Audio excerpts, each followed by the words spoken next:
Darkest Hour, made 2017 and directed by Joe Wright and starring Gary Oldman as Winston Churchill.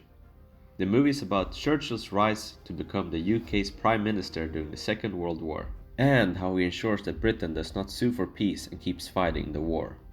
It starts off right during the whole Dunkirk crisis. The German army has broken through the Ardennes and have surrounded the bulk of the UK's military, pushing them towards the port city of Dunkirk. For most politicians and generals, they see this as a death blow for the whole war effort, Britain's entire army either getting destroyed or captured. So what shall be done now? Sue for peace, or keep fighting a war that seems already lost? This one's an interesting one, as it kinda sits in the middle for me. On one hand, it's a well-made movie. It looks great, has some nice lighting, and the costumes and sets all look like they belong in the time era. Acting holds up really good. Gary Oldman, he portrays a believable Churchill, and his scenes with Ben Mendelsohn playing the king are all really good. But sometimes it feels like they made Churchill a little too nice. He was in real life a lot more unpredictable and had a very short temper with all of his staff. Otherwise, you do get a good glimpse of how Churchill was through Oldman's performance. And also you feel that there's a panic in the government, in the UK, as nobody really knows what to do, as there's no clear leader either. That there's a government crisis going on.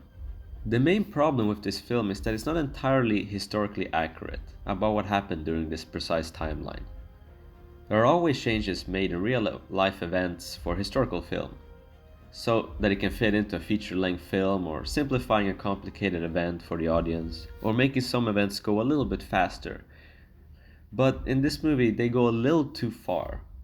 Up to this point, the movie is for the most part very historically correct, except for some smaller details.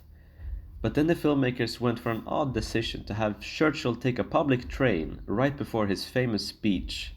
So he takes the train one station only, to gauge the public opinion about the war. So here we get an entirely fictitious scene where the people of London in this train cart are the ones that made Churchill decide to continue fighting the war.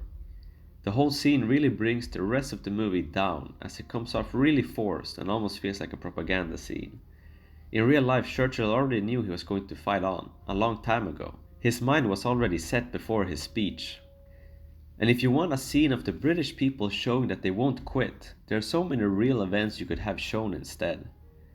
I get what the filmmakers were going for, but in this case, it just didn't work.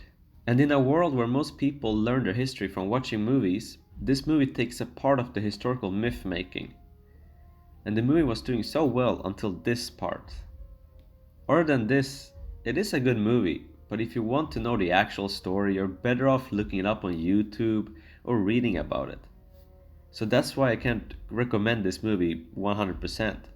But if you do decide to watch the movie, go in with the mindset that it's not fully real.